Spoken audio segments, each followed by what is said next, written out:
No livro do apóstolo Paulo aos Romanos, capítulo de número 11,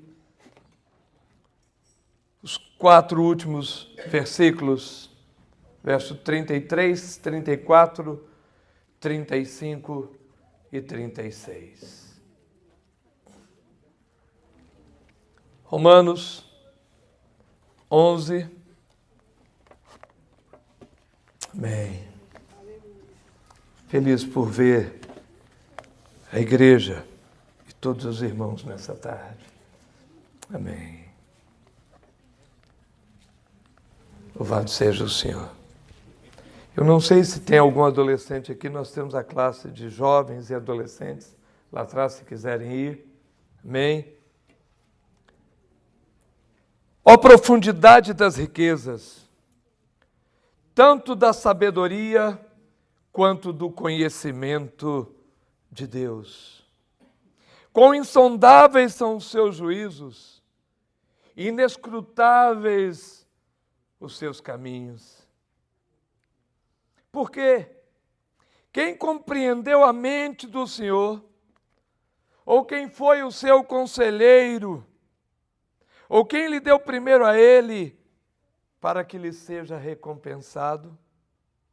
Porque dele, e por meio dele, e para ele são todas as coisas. Glória, pois, eternamente. Amém. Porque dele, por ele e para ele são todas as coisas. A ele, pois, toda a glória eternamente. Amém. Mais uma vez, fecha os seus olhos. Ó Deus, toda a glória ao teu santo nome. Toda a honra ao teu santo nome. Toda a majestade é tua. Não há ninguém, absolutamente ninguém, que possa compreender a tua mente. Ou alguém que sequer possa se levantar entre os mais sábios da terra e dar-te um conselho. Porque ninguém jamais compreendeu a largura, a profundidade, a intensidade do teu grande amor e da tua grande misericórdia. Mas nos reunimos aqui, Senhor, para ouvir-te e para dar-te glórias no nome de Jesus. Amém. Irmãos, por si mesmo esse texto já nos surpreende e já tira todas as nossas argumentações. Eu poderia tentar explicar cada verso desse texto, tanto em grego quanto em português, mas seria insuficiente para compreendermos absolutamente tudo que está contido nesta passagem do apóstolo Paulo. Esse texto é o texto que mais expressa a dependência reconhecida do homem para com Deus. É o texto que põe fim a todas as tentativas do diabo no que diz respeito a tentar usurpar a glória de Deus. Este texto não fala da glória de Deus dada pelos homens somente, mas ele por si mesmo, Deus por si mesmo, possui essa glória. A glória é para ele. Ele é a glória. A terra manifesta a sua glória. O universo manifesta a sua glória. O coração de toda a criação, quando bate, quando pulsa, manifesta a glória do Senhor. O desespero absurdo e sem medidas de Satanás manifesta a imensa glória de Deus. No Salmo 150, eu penso que o salmista estava num êxtase quando escreveu, e na sua poesia ele diz: todo ser que respira, louve ao Senhor. Ele diz, todo ser se renda à sua soberania. Dobre-se ante a sua face. Reconheça que não há outro igual a Ele. Ninguém escape, diz o salmista, de dar louvores ao Senhor. Monstros marinhos, abismos, fogo, saraiva, legiões celestes, sol, lua, estrelas luzentes, céu dos céus, anjos e arcanjos, montes e outeiros, neve e vapor, árvores frutíferas e cedros, feras e gados, reis da terra e todos os povos, príncipes e todos os juízes da terra, rapazes e donzelas, moços, velhos e crianças, louvem, dei glórias ao Senhor. O salmista ainda acrescenta, porque só o seu nome é céus, a sua majestade acima da terra e do céu. E o salmista vai mais além, ele diz, exultem de glória os santos no seu leito, cantem de júbilo. Nos seus lábios estejam os altos louvores de Deus. Irmãos, isso é tremendo. Nesse texto, Paulo encerrou o seu esboço doutrinário. Até o verso 32 do capítulo 11, Paulo expôs o plano maravilhoso de Deus para o homem pecador. E ele encerrou essa parte, esse esboço, essa aula de teologia dada por ele no livro de Romanos, com esse texto, declarando que nada do que ocorre do homem seria possível sem a glória de Deus. E que nada aconteceria sem o intermédio de Deus. É como Isaías disse, a minha glória, diz o Senhor, não a repartirei com ninguém. Eu quero que você repita comigo. Porque dele, e para ele, e por meio dele, são todas as coisas. A ele, pois, a glória eternamente. Amém.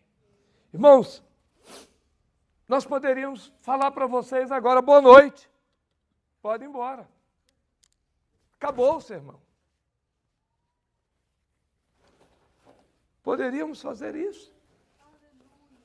Sem problemas algum. E eu penso que vocês iriam para casa edificados, satisfeitíssimos. Porque nós ouvimos sobre a glória de Deus. E não há nada na face da terra mais importante do que a glória de Deus. Mas acontece que nós tentamos assumir o lugar de Deus.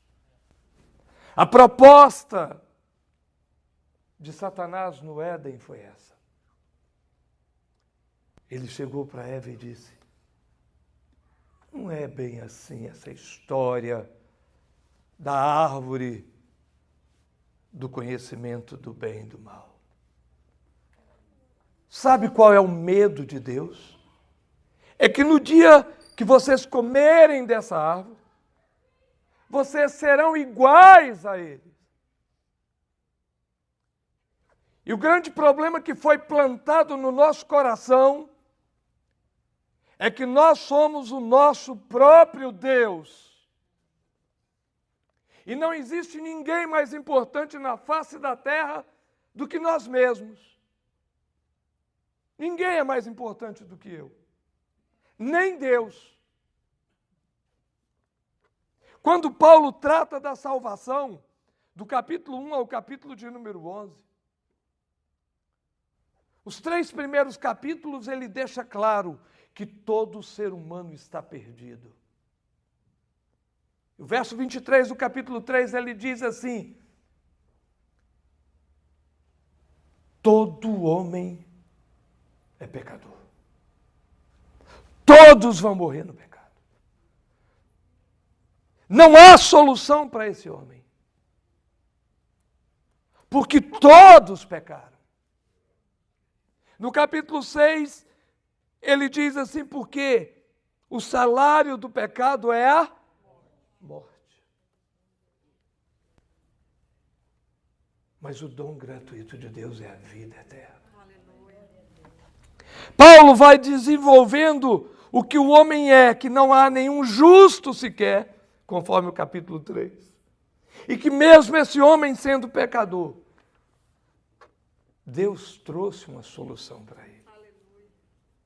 Mas ele encerra essa história da salvação falando: a glória é minha, pertence a mim. Eu sou o único que deve ser louvado, que deve ser entronizado. Tiago, ele entendeu muito bem isso, ele disse assim: amanhã, se Deus permitir, faremos isso ou aquilo. Não é bem assim conosco. Se eu perguntar para qualquer mulher aqui, amanhã às 8 da manhã, onde é que você vai estar? Eu vou estar na casa da fulana de tal, limpando a casa dela. Ou fazendo isso e aquilo. Porque nós achamos que somos donos do minuto seguinte. Achamos que somos donos dos planos que nós fazemos. E não somos, irmãos. E não somos donos de nada.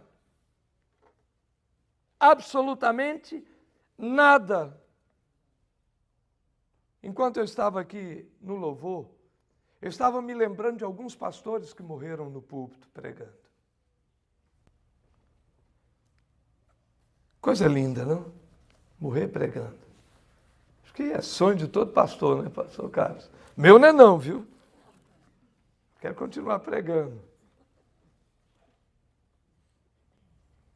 Mas imagine o que passa no coração de alguém que sai para casa para ir para a casa do Senhor pregar. A ideia dele é que muitos sejam salvos.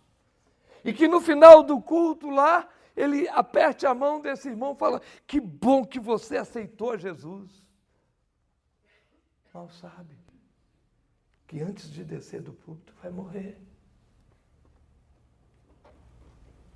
Alguém perguntou para Billy Graham: que horas que eu devo aceitar Jesus? Quando? Ele disse: 5 minutos antes da morte. O cara falou: mas eu não sei que horas que eu vou morrer. Ele disse: então aceita agora. Ora. Você não sabe. Eu não sei. Eu só estou falando nisso para mostrar que nós somos finitos e Deus não. Eu vou partir e Ele vai continuar sendo Deus. Você vai partir e a vida do seu vizinho vai seguir. E Deus vai continuar. Porque Ele é o único absoluto. Eu, daqui a pouco, entro mais profundamente no texto. Mas eu quero te fazer uma pergunta. Amanhã de manhã, quando você se levantar, você pode dizer assim: puxa vida, quantas coisas eu já consegui com o meu trabalho.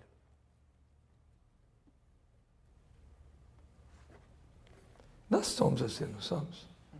Quando paramos para contar histórias para os outros, nós falamos do nosso sucesso, daquilo que nós já conquistamos, daquilo que nós já fizemos. Não é verdade?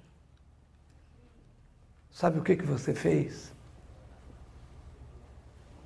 Nada. Deus permitiu com que você fizesse. A palavra diz assim que nenhuma folha cai se Ele não permitir. Nenhuma folha cai. Se Deus falar assim, meu filho, faça. Até o seu pecado. Se Ele determinar que você não vai pecar mais, você não peca mais. Mas por causa da soberania dele próprio e dos princípios dele, Ele permite com que você tome decisões. Mas Ele é Senhor e soberano sobre todas as coisas. Mas você e eu deveríamos dizer, poxa, como Deus tem me sustentado aqui. Como Deus tem feito sobre a minha vida. Eu quero chamar a atenção para o momento em que Paulo escreveu esses versículos. Como é que ele vivia? Quais eram as circunstâncias ao redor de Paulo? O que estava acontecendo? Quando a gente lê esse texto isoladamente, você pode pensar assim, Paulo estava numa maré tranquilíssima. Ele estava nas Bahamas, igual estava o nosso irmão há 2 semanas atrás, né? Curtindo aquele solzão. Irmãos, era mais ou menos entre o ano 55 ao ano 59 depois de Cristo. O nome do imperador naquela época era Nero. Nero foi o primeiro imperador perseguidor dos cristãos. Ele era um pouquinho genioso. No ano 55 mandou matar o irmão. No ano 59 ele mandou matar a mãe. E ele deu uma loucurazinha lá, ele incendiou a cidade. Era nesse período que Paulo estava vivendo. E em 2 Coríntios, o apóstolo Paulo, ele fala o seguinte, ele estava tão aborrecido com a igreja, que ele resolveu compartilhar como é que estava a vida dele. E ele escreve na 2ª carta, no capítulo 11, ele dá uma biografia existencial, aquilo que ele estava vivendo, para mostrar a circunstância. Foi nessa época que ele escreveu esse texto. Lindíssimo, maravilhoso, dizendo que Deus é soberano. Ele diz sobre os seus 3 sofrimentos em 3 níveis. O primeiro nível ele diz, do verso 7 ao 15 do capítulo 11 da 2ª carta, perseguição emocional pelos irmãos da igreja. Ou seja, Paulo não citou nenhuma vez que era o imperador. A primeira perseguição que ele sofria emocional era dos irmãos da igreja. Sabe qual era o assunto? Salário pastoral. Está escrito lá. A igreja de Coríntios estava assim, muito preocupada com aquilo que tinha que receber o pastor. E Paulo logo escreve e fala, eu estou aqui na cidade, eu passei por aí, mas eu não vivi de vocês. Os irmãos da Macedônia que me deram uma oferta. Saibam vocês, eu não dependi em nada de vocês. Irmãos, que vergonha. Essa igreja de Coríntios, quando chegar lá no céu, eu não sei quem que era o pastor dela nessa época, eu vou olhar para ele e falar assim, meu irmão, mas que vergonha que vocês passarem.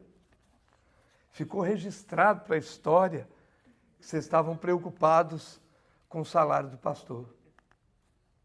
Irmãos, eu não estou brincando não, vamos lá em Coríntios. Você já acha que é brincadeira? Está escrito. Está lá. 2 Coríntios, vão lá comigo. Do verso de número 7 ao 15, diz assim, pequei porventura, humilhando-me a mim mesmo, para que vós fosseis exaltados, porque de graça vos anunciei o evangelho de Deus. Outras igrejas despojei eu para vos servir, recebendo delas salários, e quando estava presente convosco e tinha necessidade, a ninguém fui pesado, porque os irmãos que vieram da Macedônia supriram a minha necessidade. Em tudo me guardei de vos ser pesado. O que causava uma questão emocional no apóstolo Paulo, sofrimento emocional, era isso. Ele se dedicar ao ministério e a igreja cutucá-lo. O segundo sofrimento foi o sofrimento físico. Porque apareceram alguns apóstolos na igreja de Corinto. E aí Paulo fala, será que eles já sofreram o que eu sofri? O apóstolo Paulo fala assim, eu sofri 5 quarentenas menos uma de açoite nas praças por causa dos judeus. Jesus levou uma quarentena de açoite, certo? É o que o texto diz. Por que Paulo, quando chegava na 39ª chicotada, o judeu parava? E a lei dizia o quê? 40 não batia mais no camarada. Aí eles davam 39, pronto. Para começar de novo no dia seguinte. 5 vezes seguidas. Mas isso não era suficiente. Aí Paulo diz assim, eles me fustigavam com vara. Eu já falei aqui na igreja, muita gente já sabe, mas os novatos talvez não. Sabe o que é fustigar com vara? O que o texto diz? É colocar uma vara no ânus da pessoa e fustigar. E depois vê-la sair andando, sangrando. É nessa circunstância que Paulo diz, porque dele e para ele e por ele são todas as coisas. Eu estou confortável na minha casa. Eu tenho bons carros. E ainda assim eu não consigo dar glórias a Deus. A terceira questão. Essa é séria. Está em 2 Coríntios, capítulo 11, verso 28. Paulo diz assim, o meu sofrimento interior por causa da igreja. Verso 28 do capítulo 11 de 2 Coríntios. Paulo diz, eu estou sofrendo por causa da igreja do Senhor. Irmãos, Paulo tinha tudo para quando o Espírito Santo revelasse para ele esse texto, falar assim, não, essa parte eu não vou escrever. As circunstâncias que eu vivo não me permitem escrever que a glória dele. Porque eu sinto nas minhas emoções, eu sinto na minha carne, e eu sinto por dentro o sofrimento. Paulo podia falar, eu não posso dar a glória.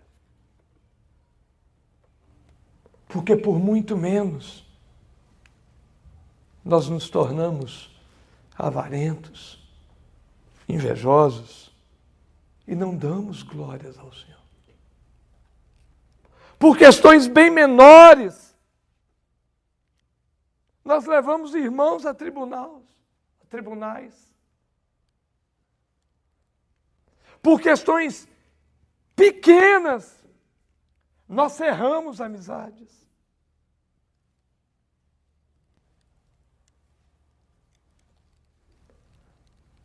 Há uns dias atrás, nós mudamos de casa e deixamos a casa impecável. E quando entramos na casa, fizemos o relatório de como ela estava. E a imobiliária não nos pagou o depósito. Eu tinha todos os direitos para ir à justiça. E eles são cristãos. Falei, Ana, eu não vou demandá-los. Ah, mas você pode? Posso, mas não vou. O problema deles é com o Senhor. Mas por quê? Porque está escrito que se eu tiver um problema com o meu irmão, eu escuto o que está na palavra. A palavra diz assim, em 1 Coríntios, capítulo de número 6, porventura não há pastores e presbíteros entre vós para resolver estas questões? Ou vocês precisam ir a tribunais humanos? Certamente eu ganharia, mas eu perderia a causa. Entendem? Eu perderia a causa. Nós não abrimos mão porque nós achamos que é nosso. E tudo é dele. Nós não possuímos nada. Gostamos muito de falar da integridade de Jó. Mas parte da integridade dele está contida na expressão: nu eu vim para essa terra, nu eu voltarei para o meu Senhor. Ele deu, ele tirou. Tudo pertence a ele. Precisamos de um cultão para adorar o Senhor, para dizer que a glória é dele. Precisamos de momentos efusivos para falar que ele é dono da glória. Não importa a situação existencial. O que importa é como extrair glórias a Deus em quaisquer circunstâncias. Por quê? Por 3 motivos. A primeira coisa está no verso. Porque dele são todas as coisas. Aqueles que são amantes da língua portuguesa sabem o que é uma conjunção subordinada. É justamente o que está no texto. Todas as coisas são dele. Porque todas as coisas são dele. A segunda oração depende da primeira. São dele. De quem é a sua moto? É dele. De quem é a sua casa? É dele. De quem é a sua vida? É dele. O ar que você respira? É dele. Eu tinha 26 anos de idade. Aí me deu uma crise renal e eu fui para o hospital 3 horas da manhã. Terrível. Cheguei lá na manhã seguinte, o médico já tinha passado um Buscopan, coisa e tal, estava lá todo folgoso, achando que ia para casa, ele falou, não vai não. Nós vamos fazer uma urografia excretada. Para quem não sabe, nós vamos injetar iodo na sua veia, vai dar um contraste lá e vai ver como é que está o ambiente lá dentro. Falei, ok. Irmãos, quando ele começou a aplicar, eu tive um choque anafilático. 20 segundos para morrer. Em 10 segundos, o médico achou uma ampola de 500 miligramas de corticoide. Precisava de 1 miligrama. Quando ele chegou para me dar a injeção, meu olho já estava desse tamanho, igual um peixe. Um sapão. A boca desse tamanho, o nariz imenso. Ele olhou para mim e eu já sem respiração. E falou, eu preciso de 1 miligrama, mas eu só tenho de 500. E aplicou. E Deus fez o milagre. Eu não morri. Levei mais de 5 horas para voltar ao normal. A hora que a primeira pessoa que foi no hospital me ver, que eu tinha ido sozinho, de ambulância, de casa para lá, quando ela me viu, mas foi gargalhada pura. Aquele monstro. Eu senti falta de ar. Eu fico pensando como é que é uma crise asmática. Quem é que tem asma? Irmãos, tem tanto ar no pedaço e não consegue entrar dentro do pulmão do camarada. Se o Senhor fechar as suas vias respiratórias, basta Ele fazer assim, fecha. Dessa eu escapei. 2014, aqui no pátio desse templo. Eu chego com o meu caminhão, estacionava aqui, os irmãos mais antigos sabem disso. Quando eu desci do caminhão, eu senti o braço formigar. Falei, o que será? Quando eu levantei, o braço caiu.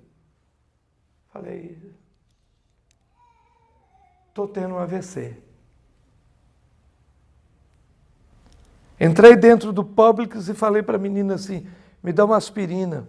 Ela me deu, eu não consegui abrir. Eu falei, abre para mim. Coloquei 5 na boca e fui direto para o hospital.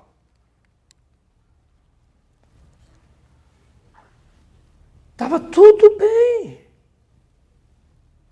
Tudo tranquilo.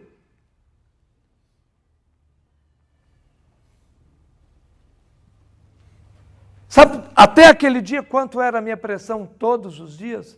12/8. Nunca tinha tido na vida pressão alta. Até aquele dia. Todas as coisas são dele. Repita comigo, isso é uma conjunção subordinada. Ou seja, tudo é dele. A segunda questão, porque por meio dele são todas as coisas. Veja, são frases diferentes. Porque dele são todas as coisas. E a segunda, porque por meio dele são todas as coisas.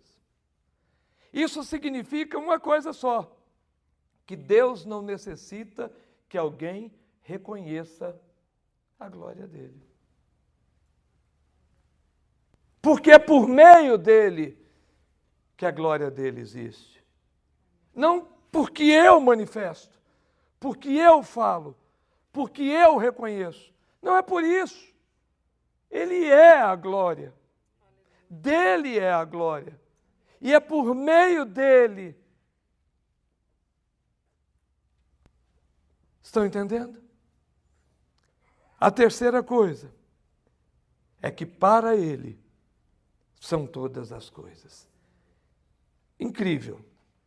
Dele, porque dele são todas as coisas, porque por meio dele são todas as coisas, e que para ele são todas as coisas. A terceira questão significa que Deus não necessita que alguém compartilhe com ele isso. É por isso que nos versos anteriores Paulo diz assim, quem deu conselho para Deus? Quem? Ele não precisa que alguém compartilhe alguma coisa com ele. Aí eu vou dar isso para Deus e ele vai ficar satisfeitinho. É dele. É por ele e é para ele. Onde é que entra o homem nessa história? O homem entra porque foi criado por ele, para ele e por meio dele. Diga comigo, eu sou dele, fui criado por ele e vou voltar para ele. para a glória dele. Tudo é para a glória dele. A nossa vida é para a glória dele. O sucesso do seu casamento é para a glória dele. O sucesso dos seus negócios é para a glória dele. Tudo é para a glória dele. E por que nós não reagimos dessa maneira? Agora vamos para as partes difíceis. O meu sofrimento é para a glória dele. No mundo pentecostal, o sofrimento é por causa do pecado, o que não é verdade.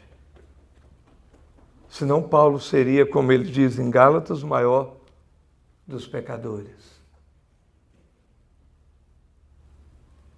Nós somos mundo pentecostal, quero dizer, viu, irmãos? Quando você vê alguém que está passando uma situação difícil, a primeira expressão é: está na prova. Coitado de Jó. Nós somos muito parecidos com os amigos de Jó. Os nossos conselhos são parecidos com os conselhos dos amigos de Jó. A questão da hermenêutica e da exegese é muito interessante na pregação. Eu vejo pessoas pegando textos de Eclesiastes, hipoteticamente falando, capítulo 8, e prega no capítulo 8 de Eclesiastes.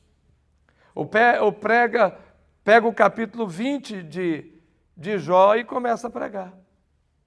Aí está escrito, a Bildade falou isso e aquilo, e ali desenvolve um sermão.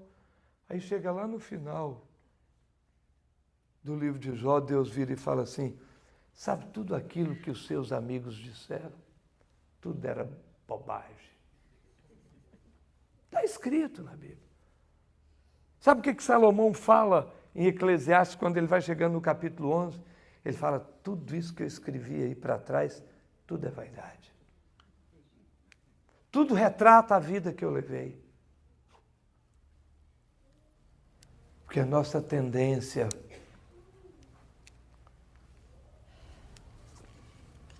por causa da nossa herança pecaminosa, é não darmos a devida glória ao Senhor por todas as situações, por todos os momentos, por todas as circunstâncias.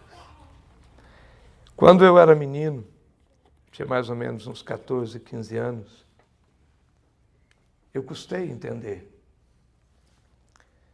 Eu ia na casa de um senhor chamado Seu Cândido, e a família era de baixa estatura, ele tinha 8 filhos, e eu ia 2 vezes por semana na casa dele para ele me ensinar a Bíblia. E sentava ali no rabo do fogão de lenha, e ele me ensinava. E eram muito pobres. E eu não entendia como é que eles eram tão felizes. Como é que eles eram tão felizes? Ele brincava, dava mais ou menos a hora do jantar, eu ia me levantar para ir embora, ele falava assim, não, espera aí, que eu vou ali no açougue buscar a carne. Aí ele descia, saía da casa dele, ia na horta que ele tinha, trazia um pé de alface, falava, essa aqui é a nossa carne. E dava glórias a Deus. E eu fui crescendo, fui amadurecendo, e aquele homem não saiu da minha mente. Quando eu cheguei no seminário, eu vi a vida dos meus colegas, e eu disse como o apóstolo Paulo, eu levava vantagem sobre eles pelo conhecimento da palavra. Porque a felicidade daquele homem em me ensinar a Bíblia era tão grande que ele, com toda a simplicidade dele, ele era semi-analfabeto, ele conseguiu colocar no meu coração o desejo de ler a Bíblia. Eu chegava a ler 50 capítulos por dia. De tão apaixonado que eu ficava com as explicações daquele homem sobre a palavra.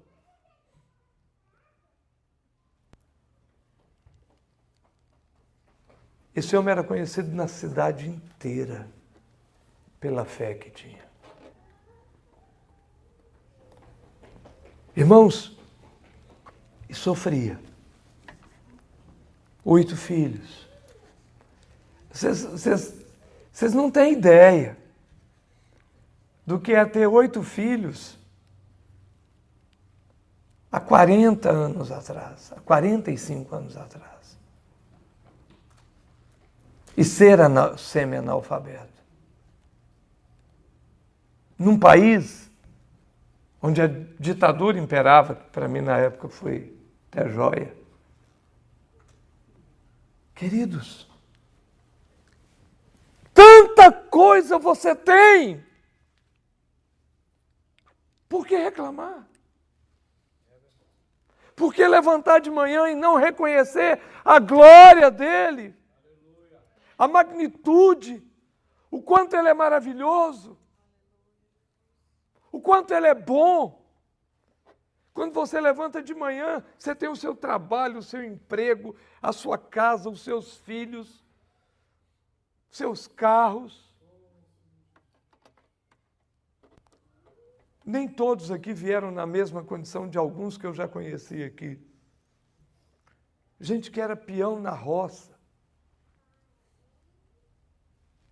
Eu conheço gente aqui nessa terra que cuidava de vacas dentro de curral, lá no Brasil, e que hoje são milionários aqui. Olha para a sua situação lá atrás. Talvez você me diga, lá no Brasil eu tinha uma situação melhor. Amém.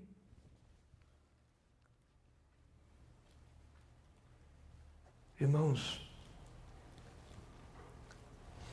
querem viver como Paulo? Não, eu não.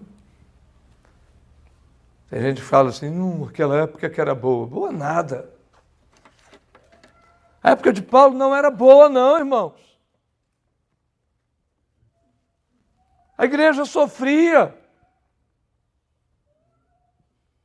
Ou é hoje. Você pode chegar na porta da sua casa, abrir a Bíblia e ler.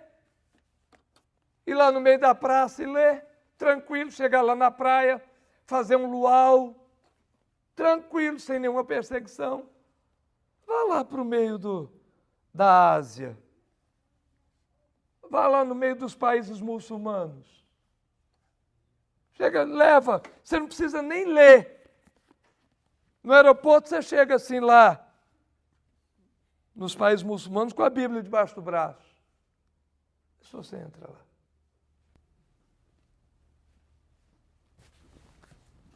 Vai na China.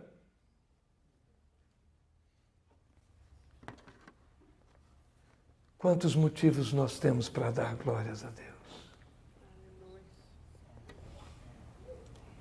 Repita comigo.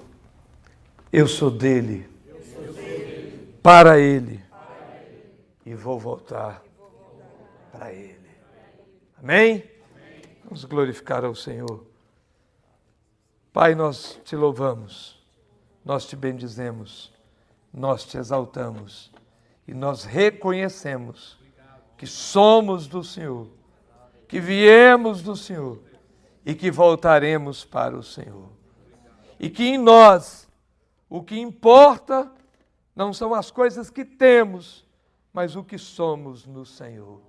Oramos no nome de Jesus.